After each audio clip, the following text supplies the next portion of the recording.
Shalom Bapak Ibu Saudara yang dikasihi Tuhan. Senang sekali kembali melayani Anda dan saya melalui kebenaran firman Tuhan. Yang saya percaya kalau kita sungguh-sungguh menerima dengan iman, maka Alkitab berkata, percaya saja engkau akan melihat kemuliaan Allah. Percaya saja adalah perintah dari Tuhan Yesus. Dan ketika kita taat kepada perintah untuk percaya, maka kemuliaan Tuhan pasti memanifestasikan dirinya melalui hidup Anda dan saya yang percaya. Hari ini sesuai dengan tema kita, bagaimana kita tetap bersuka cita, bersorak-sorai sekalipun di tengah pandemi dan resesi yang sedang ada. Kita mau belajar dari seorang nabi yang bernama Habakuk. Mari kita baca bersama-sama Habakuk pasalnya yang ketiga, ayat yang ke-17 sampai 19.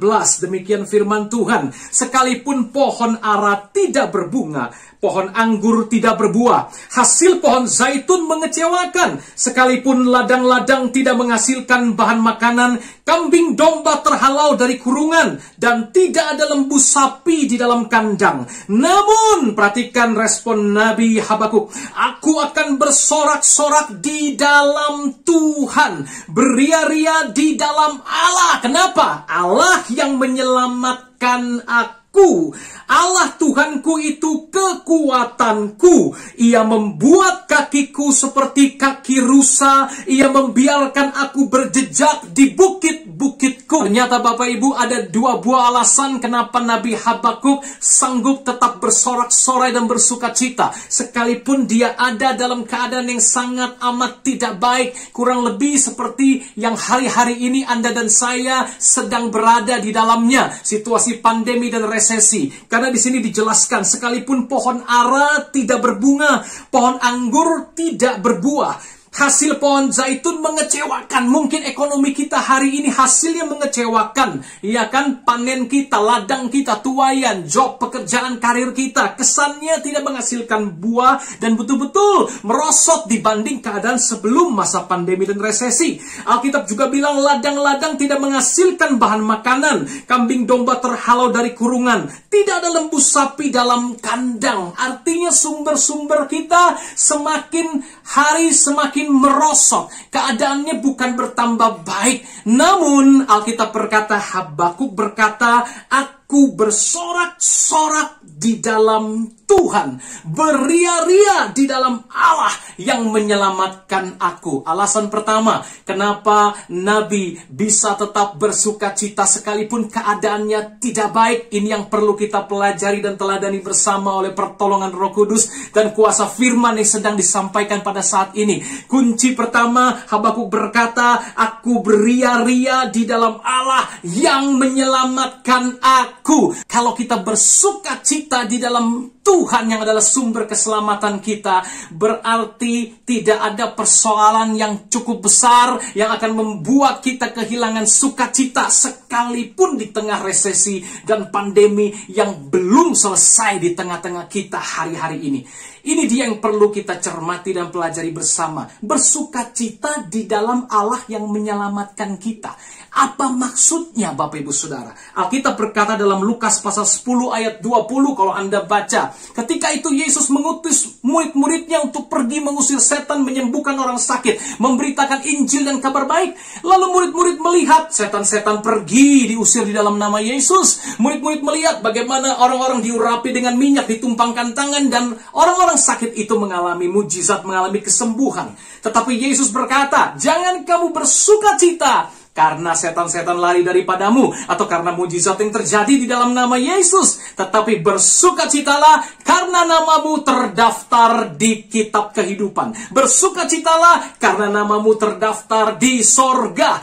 Nah Bapak Ibu, inilah yang Habakuk pelajari dan dapatkan, yang juga perlu kita teladani. Ya, Bapak Ibu miliki satu konsep dan pemikiran semacam ini, bahwa ada sukacita yang tidak bisa terbantahkan, yang tidak terkuasai, yang tidak tergoyahkan, yang tidak dipengaruhi oleh apapun di luar kita. Sukacita itu adalah sukacita karena selamat yang daripada Tuhan, karena kita sudah bertobat dan percaya kepada Yesus. Bergembiralah karena Tuhan, Daud berkata dalam Mazmur pasal 37 ayat 4. Bergembiralah karena Tuhan, maka Dia akan mengabulkan atau memberikan apa yang diingini oleh hatimu. Nah Bapak Ibu, kenapa Tuhan bisa mengabulkan, memberikan apa yang diingini oleh hati seseorang yang bergembira karena Tuhan? Karena orang yang bergembira karena Tuhan adalah orang yang hatinya dibaharui. Siapa percaya kepada Yesus, Sang Juru Selamat tadi, beria-ria dalam Allah yang menyelamatkanku, kata Habakuk, maka dia diberi hati baru. Kalau hatinya baru, tentu saja keinginan-keinginannya baru. Keinginan-keinginan tersebut Allah kabulkan. Bergembiralah karena Tuhan, maka Tuhan akan mengabulkan atau memberikan apa yang diinginkan oleh hatimu. Hati yang baru tadi tentu tidak menginginkan hawa nafsu. Hati yang baru tidak menginginkan kepuasan daging. Hati yang baru ingin selalu bersuka cita di dalam Tuhan, di dalam berkat-berkat dan penyediaan Tuhan saja, bukan di dalam kedagingan kita. Nah Bapak Ibu Saudara, itulah resep pertama kenapa Habakuk bisa begitu powerful, beria-ria di dalam Allah, bersuka cita sekalipun di tengah persoalan yang begitu hebat dan berat pada masa itu. Yang pertama tadi, ingat baik-baik Bapak Ibu, belajarlah bersuka cita, miliki sikap senang karena keselamatan yang dari Tuhan. Nah kita juga belajar di situ satu kali Daud berkata di Mazmur 51, kalau Anda baca Bapak Ibu, ketika dia ditegur oleh Nabi Nathan setelah dia jatuh dalam perzinahan dengan Batsheba, kemudian dia minta ampun sama Tuhan, basuh aku, baharui hatiku, jangan ambil rohmu yang kudus daripadaku. Dia bilang begitu. Dan dia bilang gini, kembalikanlah kegirangan karena selamat yang daripadamu, supaya aku juga bisa memberitakan jalan-jalanmu kepada orang lain, kepada orang berdosa. Wow, Bapak Ibu, rupanya sukacita karena keselamatan yang dari Tuhan, atau sukacita beria-ria karena Allah yang menyelamatkan, itu punya dua sisi Bapak Ibu. Sisi pertama, kita senang karena kita diampuni dosa kita. Tidak ada sukacita yang lebih hebat daripada sukacita pengampunan dosa yang dikaruniakan melalui darah salib Yesus. Teruslah bersukacita di dalam semua itu, sekalipun ekonomi belum membaik, sekalipun penyakit belum mengalami perbaikan atau kesembuhan, pemulihan, sekalipun keadaannya tidak baik. Sukacita karena selamat ini sumber kita. Kalau sumber sukacita kita yang lain, itu jadi berhala Bapak Ibu, dan Tuhan tidak suka dan cemburu. Biarlah sukacita kita sumbernya karena keselamatan di dalam Yesus. Inilah bentuk yang pertama, sisi pertama, kita senang bersukacita, nggak bisa dibeli dengan uang atau harta atau apapun juga. Karena dosa kita diampuni, nama kita tercatat, terdaftar di sorga di kitab kehidupan. Tapi sisi lain dari sukacita karena selamat adalah gini, seperti yang tadi Daud katakan Bapak Ibu, bahwa aku akan mengajarkan jalan-jalanmu, kebenaranmu kepada orang lain, orang berdosa, orang yang tersesat. Wow, jadi sisi lain dari sukacita karena selamat adalah kalau melihat orang lain juga bertobat. Kalau melihat orang berdosa bertobat dan diselamatkan melalui nasihat Anda dan saya, melalui pertolongan Anda dan saya, melalui kesaksian hidup Anda dan saya, melalui doa-doa syafaat Anda dan saya. Anda melihat jiwa-jiwa bertobat, diselamatkan, dilepaskan dari ikatan dosa. Nama mereka juga terdaftar di kitab kehidupan. Itu sukacita karena Allah yang menyelamatkan aku. Wow, Alkitab berkata Anda akan mewarisi mahkota sukacita karena Anda memberitakan Injil, karena Anda menjadi kesaksian bagi banyak orang. Nggak peduli keadaan ekonomi yang sedang terjadi, nggak peduli Anda dalam keadaan seperti yang digambarkan, pohon ara tidak berbunga, pohon anggur tidak berbuah, pohon zaitun hasilnya mengecewakan, dan lain sebagainya. Sukacita karena selamat yang dari Tuhan, miliki ini di dalam hati dan pikiran Anda dan saya, maka sekalipun pandemi dan resesi, Anda tetap beria-ria di dalam Allah yang menyelamatkan Anda. Haleluya, haleluya. Yang kedua, Alkitab berkata, Bapak Ibu, kita mau belajar, Allah Tuhanku, itulah kekuatanku. Inilah sumber kedua kenapa Habakuk bisa beria-ria, bisa bersorak-sorai, sekalipun di tengah masalah yang begitu besar, di tengah pandemi dan resesi. Dia katakan, Allah Tuhanku, itu kekuatanku. Jadi yang kedua ini Bapak Ibu, jadikan Tuhan sumber kekuatan. Kalau tadi yang pertama, jadikan Tuhan sumber sukacita. Sukacita karena selamat yang dari Tuhan, dengan kata lain. Sekarang yang kedua, jadikan Tuhan sumber kekuatan. Kan ada lagunya ya, hanya kau milikku di surga. Amin Bapak Ibu. Tiada yang kuingini di bumi, hanya kau. Tak ku andalkan kekuatanku, namun yang pasti Kau tetap selamanya Allah sumber kuatku, Allah sumber kuatku, Allah sumber kuatku dan bagianku selamanya, selamanya. Amin. Dalam bahasa Inggris dikatakan God is the strength of my heart. Allah itu sumber kekuatan bagi hatiku. Allah sumber, God is the strength, sumber kekuatan of my heart, hatiku. Kalau hati Anda sumber kekuatannya itu bukan uang. Kalau hati Anda sumber kekuatannya itu bukan karir. Kalau hati Anda sumber kekuatannya itu bukan hal-hal yang lain yang sementara yang bisa up and down oleh keadaan dunia, ekonomi dan sebagainya. Kalau hati Anda sumber kekuatannya adalah yang tidak tergoncangkan, yaitu Allah sendiri yang dulu, sekarang, selamanya tetap sama. Wow, maka tidak ada apapun yang bisa menggoncangkan hidup Anda. Dan saya berdoa itu yang terjadi dalam hidup Anda. Jadikan Tuhan sumber sukacita kita, kekuatan kita. Yes, sumber kekuatan kita. Nah, Alkitab berkata ketika Tuhan menjadi sumber kekuatan Bapak Ibu Saudara, maka Dia katakan, Ia membuat kakiku seperti kaki rusa. Kaki Anda dan saya akan menjadi kuat, berjalan tidak menjadi lelah, berlari tidak menjadi lesu. Amin Bapak Ibu Saudara. Semakin kuat dan semakin kuat. Untuk apa? Dia membuat kakiku seperti kaki rusa. Ia membiarkan aku berjejak di bukit-bukitku. Bapak Ibu akan seperti kaki rusa kakimu. Berjalan, lompat satu bukit ke bukit yang lain. Dan dikatakan di sini membiarkan aku berjejak di bukit-bukitku. Artinya dari satu kemenangan kepada kemenangan yang lain ketika Tuhan menjadi sumber kekuatan Anda. Nah Bapak Ibu, ada 4 hal yang berhubungan dengan cara Tuhan membuat kaki kita kuat untuk mengalami berjejak di atas bukit-bukit. Artinya mengatasi gunung-gunung persoalan Anda, mengalami kemenangan sekalipun di tengah persoalan yang berat. 4 hal ini kita mau pelajari bersama-sama. Ya Bapak Ibu, yang pertama, Ulangan pasal 32 ayatnya yang ke-12, 13 dan 14 ya. Demikianlah Tuhan sendiri menuntun dia, dan tidak ada Allah asing menyertai dia. Dibuatnya dia berkendaraan mengatasi bukit-bukit di bumi dan memakan hasil dari ladang. Dibuatnya dia mengisap madu dari bukit batu dan minyak dari gunung batu yang keras, dadi dari lembu sapi dan susu kambing domba, dengan lemak anak-anak domba dan domba-domba jantan dari Basan dan kambing-kambing jantan, dengan gandum yang terbaik, juga darah buah anggur yang berbuih engkau minum. Wow, dahsyat sekali. Alkitab bilang ini sehubungan dengan tadi ya, berkendaraan mengatasi bukit-bukit di bumi. Maka Anda akan memakan hasil dari ladang, Anda mengisap madu dari bukit batu, minyak dari gunung batu yang keras. Ini mujizat Bapak Ibu. Anda akan mengalami mujizat-mujizat yang luar biasa. Dikatakan Anda mengatasi bukit-bukit di bumi. Ya kan, kakimu berjejak di atas bukit, maka makan dari ladang, ada kelimpahan, ya kan, Anda tetap dipelihara Tuhan.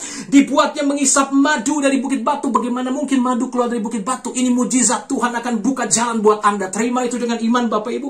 Dan minyak dari gunung batu yang keras. Bagaimana bisa dari gunung batu yang keras keluar minyak? Ada mujizat, ada terobosan. Terima itu di dalam nama Tuhan Yesus. Dadi lembu sapi, susu kambing domba, lemak anak domba dan lainnya, gandum yang terbaik, darah dari buah anggur berbuih engkau minum. Wow, Tuhan tetap pelihara Anda dengan makanan dan minuman. Pemeliharaannya yang terbaik tetap Anda alami di tengah pandemi dan resesi ini. Kuncinya apa Bapak Ibu Saudara? Alkitab berkata, demikianlah Tuhan sendiri menuntun dia. Tidak ada Allah asing. Ayat 12 dikatakan, Tuhan menuntun saudara. Jadi, kalau Anda ingin mengalami kekuatan di tengah pandemi ini, Anda mengalami sukacita, belajar bersukacita di dalam Tuhan, atau menjadikan Tuhan sumber sukacita, cara yang pertama, biarkan Tuhan menuntun Anda. Jangan ada berhala lain. Dikatakan di sini, Tuhan sendiri menuntun dia dan tidak ada Allah asing menyertai dia. Jangan ada Allah asing di hati kita. Buang semua berhala. Buang pikiran-pikiran lama kita. Ya, yang kita andalkan apa Bapak Ibu? Hanya Tuhan Yesus Kristus. Jangan ada yang lain yang kita andalkan. Tuhan tuntun saya. Amin Bapak Ibu. Dan yang kedua, kita lihat bagaimana kita menjadikan Tuhan sumber sukacita. Kemudian dia akan menguatkan kaki kita seperti kaki rusa berjejak di atas bukit. Haleluya. Kita lihat lihat lagi dalam Ulangan, masih Ulangan, pasal 33. Hanya beda satu pasal. Ayatnya yang ke-29 dikatakan, "Berbahagialah engkau, hai Israel, siapakah yang sama dengan engkau? Suatu bangsa yang diselamatkan oleh Tuhan, perisai pertolongan dan pedang kejayaanmu. Sebab itu musuhmu akan tunduk menjilat kepadamu, dan engkau akan berjejak di bukit-bukit mereka." Anda akan berjejak di bukit-bukit mereka. Betul? Tadi janji kemenangannya kan itu. Iya?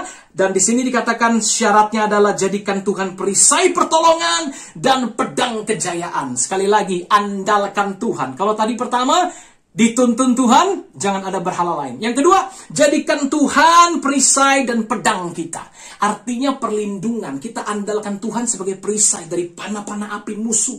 Jangan biarkan panah api itu menyerang kita. Gunakan Tuhan sebagai perisai perlindungan kita. Dan pedang kejayaan, artinya pedang kemenangan. Pedang itu firman Tuhan. Bapak Ibu mulai pelajari firman Tuhan dengan lebih dahsyat lagi. Dengan lebih lagi. Dan berkatakan, ucapkan. Karena pedang itu, firman itu pedang bermata dua, Bapak Ibu. Itu sanggup mengalahkan musuh dan memotong kedagingan kita sendiri. Wow, pedang itu adalah pedang kejayaan, yaitu firman Tuhan. Perkatakan firman, renungkan, perkatakan, renungkan, perkatakan. Itu seperti pedang yang menghancurkan persoalan-persoalan dalam hidup Anda. Kalau itu penyakit, perkatakan, bilur Yesus menyembuhkan penyakitku. Kalau itu masalah kemiskinan, perkatakan, di dalam Yesus tidak ada orang miskin yang tidak memuliakan Allah. Sekalipun aku tidak punya banyak, tapi aku jadi berkat berlimpah. Aku tidak kekurangan apa-apa. Tuhan kelimpahanku. Amin, Bapak Ibu Saudara. Kalau itu persoalan sakit penyakit, kalau itu persoalan ekonomi, kalau itu persoalan hubungan rumah tangga, apapun persoalan yang sedang datang dalam hidup Anda, pakai firman Tuhan seperti Tuhan Yesus pada saat dia melawan godaan setan 40 hari di padang gurun. Ada tertulis. Itu seperti pedang yang dahsyat menghancurkan godaan setan dan kuasa gelap dalam hidup Anda dan saya. Setuju, katakan amin. Dan berikutnya, Bapak Ibu Saudara, kita lihat bagaimana kita belajar menjadikan Tuhan tempat sukacita kita. Ya, berikutnya kita lihat di dalam 2 Samuel pasal 22 ayatnya yang ke-33 sampai 35. Alkitab bilang begini, Allah, dialah yang menjadi tempat pengungsianku yang kuat dan membuat jalanku rata, yang membuat kakiku seperti kaki rusa dan membuat aku berdiri di bukit, yang mengajar tanganku berperang sehingga lenganku dapat melengkungkan busur tembaga. Wow, Bapak Ibu, di sini kita lihat ternyata sehubungan dengan tadi kaki kita dibuat seperti kaki rusa, membuat kita berdiri di atas bukit, menang atas gunung masalah kita. Adalah begini, jadikan Tuhan tempat pengungsian Anda yang kuat. Haleluya. Jangan jadikan orang lain sebagai tempat pengungsian Anda yang kuat. Jangan jadikan uang sebagai tempat pengungsian kita yang kuat. Jangan jadikan atau andalkan siapapun atau apapun, kekuatan, talenta kita. Tidak. Hanya andalkan Tuhan. Engkaulah pengungsianku yang kuat. Engkaulah kota bentengku. Engkaulah bukit batuku, gunung batu keselamatanku, tanduk keselamatanku. Amin, Bapak Ibu Saudara. Nah, ketika Anda berkata begitu, Alkitab bilang begini, maka kakiku kuat seperti kaki rusa. Tuhan membuat Anda berdiri di atas bukit-bukit persoalan dan masalah Anda. Dan dikatakan Tuhan mengajar tanganku berperang sehingga lenganku melengkungkan busur tembaga. Dengan kata lain, belajar. Bapak Ibu, orang yang diurapi Tuhan, ketika dia belajar, maka pelajaran itu yang dia pelajari, waktu dia melakukan pembelajaran, itu ada pembelajaran yang diurapi. Banyak orang berpikir, aku diurapi Roh Kudus, Pastor Yogi. Aku gak perlu belajar ini itu. Sekeliru. Kalau Anda diurapi Roh Kudus, kemudian Anda juga belajar, pembelajaran Anda itu diurapi Roh Kudus, maka seperti Paulus. Paulus itu orang yang pintar, cerdas, dan dia seorang cendekia. Dia orang yang belajar. Betul, Bapak Ibu? Dia murid Gamaliel, guru yang terkemuka. Itu sebabnya Tuhan pakai dengan luar biasa. Bukan berarti Tuhan gak bisa pakai Petrus, seorang nelayan. Tapi lihat, beda. Petrus dipakai Tuhan dahsyat dari 3 soko guru bersama Yohanes, Petrus, Yakobus. Tetapi Paulus sekalipun bukan soko guru, dia menulis lebih dari 50% surat-surat rasuli, surat-surat perjanjian baru. Dialah yang disebut dengan tulisan kitab Roma itu sebagai tulang punggung pengajaran Kristen yang membedakan kekristenan dari agama dan kepercayaan apapun di bumi ini. Bahwa Anda diselamatkan oleh kasih karunia melalui iman. Enggak ada. Karena agama mengajarkan Anda selamat kalau Anda berbuat baik dan berbuat benar. Tapi kekristenan yang Paulus ajarkan berbeda. Dia mendapat pewahyuan dari Tuhan Yesus yang sudah bangkit. Wow. Kecendekiawanan Paulus dipakai Tuhan, diurapi. Pembelajaran Paulus diurapi. Sama seperti Musa. Musa juga begitu. Itu sebabnya Tuhan pakai dia. Walaupun Musa harus belajar, tidak mengandalkan pembelajarannya, tapi pembelajarannya menjadi diurapi ketika Musa diurapi Tuhan. Betul Bapak Ibu? Dia belajar ilmu Mesir 40 tahun. Bagaimana dia belajar ilmu Mesir 40 tahun? Tapi dia harus belajar kerendahan hati 40 tahun berikutnya di padang gurun. Barulah urapan itu bekerja, pembelajarannya pun turut digunakan untuk dia memimpin. Betul Bapak Ibu Saudara? Iya kan? Hikmat dari Yitro juga dia terima, bagaimana dia mengatur orang-orang yang datang setiap hari kepadanya, lalu dia membentuk kepala 10, kepala 100, kepala 1000 dan selanjutnya. So jangan malas belajar. Alkitab berkata Tuhan mengajar tanganku berperang. Tuhan pengen ngajar kita. Asalkan kita sungguh-sungguh mengandalkan Tuhan jadi pengungsian kita. Pembelajaranmu pasti diurapi. So jangan malas belajar. Klik apa yang Anda mau pelajari dengan baik, kemudian bilang, Tuhan, aku mengandalkan Engkau, bukan pembelajaranku. Urapi pembelajaranku.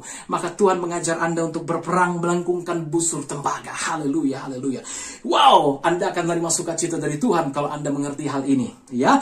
Nah, berikutnya Bapak Ibu Saudara, inilah hal yang keempat yang kita mau lihat, bagaimana sukacita Tuhan itu kita kerjakan dan lakukan secara praktis, ya.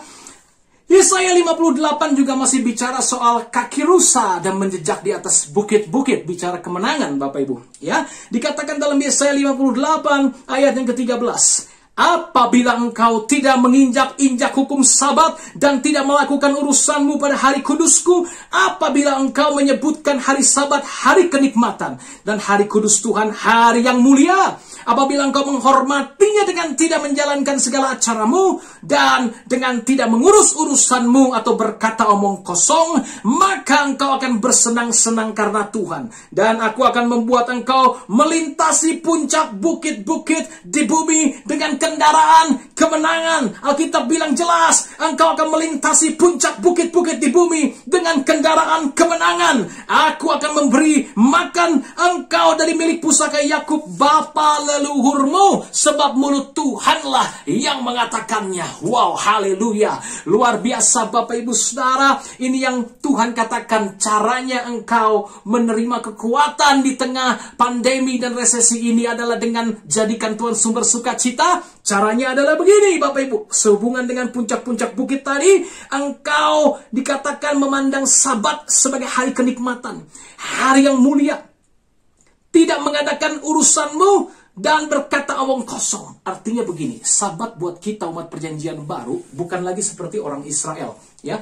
Sabat nggak kemana-mana, ya, tidak melakukan kegiatan, bahkan tidak berjalan lebih dari sekian langkah, ya. Tidak, Sabat itu bicara hati kita. Kita punya saat teduh sendiri dengan Tuhan. Dan kita memandang waktu-waktu teduh, saat-saat teduh kita, itu adalah waktu kenikmatan, waktu yang mulia. Kita silent, tidak ngurus urusan kita. Kita close the door di belakang kita. Dan kita nggak berkata omong kosong. Kita jaga mulut kita. Kita diam, dengar suara Tuhan. Bersaat teduh, merenungkan kebaikan Tuhan. Bersuka cita, berglori di dalam hadirat Tuhan. Itu sama.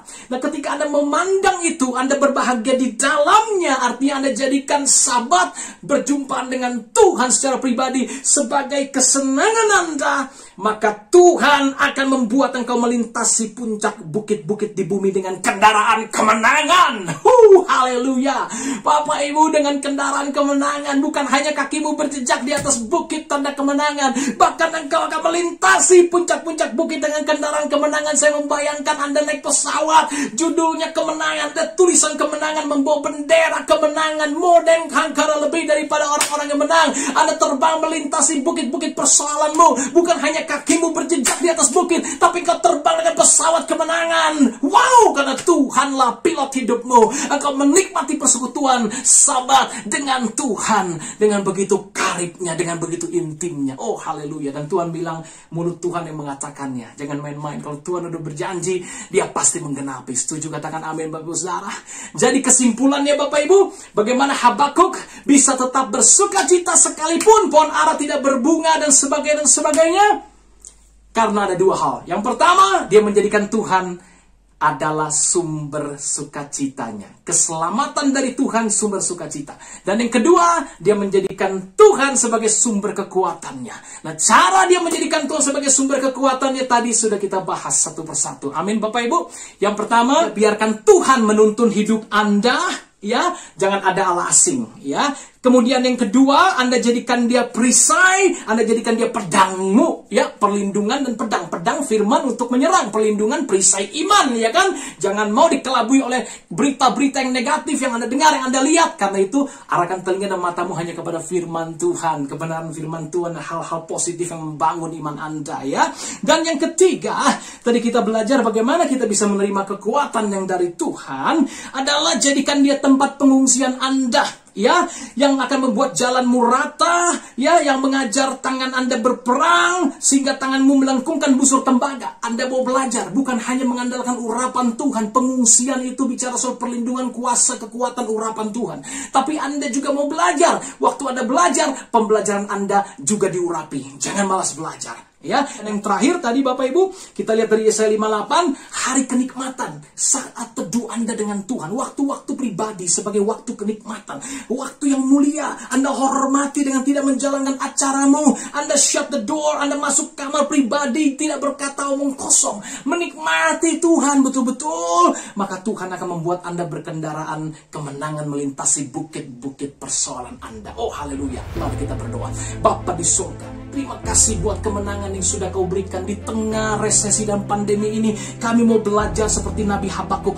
Yang pertama, kami ingin mengandalkan Engkau, bersukacita hanya karena keselamatan darimu, bahwa nama kami ada terdaftar di sorga, dan sukacita kami melihat jiwa-jiwa diselamatkan karena berita Injil Tuhan dan karena kesaksian hidup kami. Dan yang kedua, kami ingin menjadikan Tuhan sumber kekuatan kami. Terima kasih Bapak buat anugerah-Mu. Aku berdoa buat setiap orang yang melihat tayangan ini, berkati mereka dengan dua kebenaran ini, sehingga mereka menjadikan Tuhan sumber sukacita. Selamat yang dari Tuhan itu sumber sukacita mereka, bukan hal-hal yang lain, dan menjadikan Tuhan sumber kekuatan mereka. Dan semua kami akan sanggup tetap bersukacita, beria-ria di dalam Allah, bersorak-sorai, sekalipun semua yang kami lihat dan rasakan selain kami masih ada pandemi dan resesi, kami tetap bersukacita di dalam Tuhan dan tidak tergoncangkan oleh apapun juga. Yang sakit Tuhan sembuhkan, yang lemah Tuhan kuatkan, di dalam nama Tuhan Yesus Kristus. Setuju, percaya, bersama-sama kita berkata amin, haleluya, haleluya. Sampai jumpa dalam tayangan pelajaran berikutnya. Tuhan Yesus memberkati, haleluya.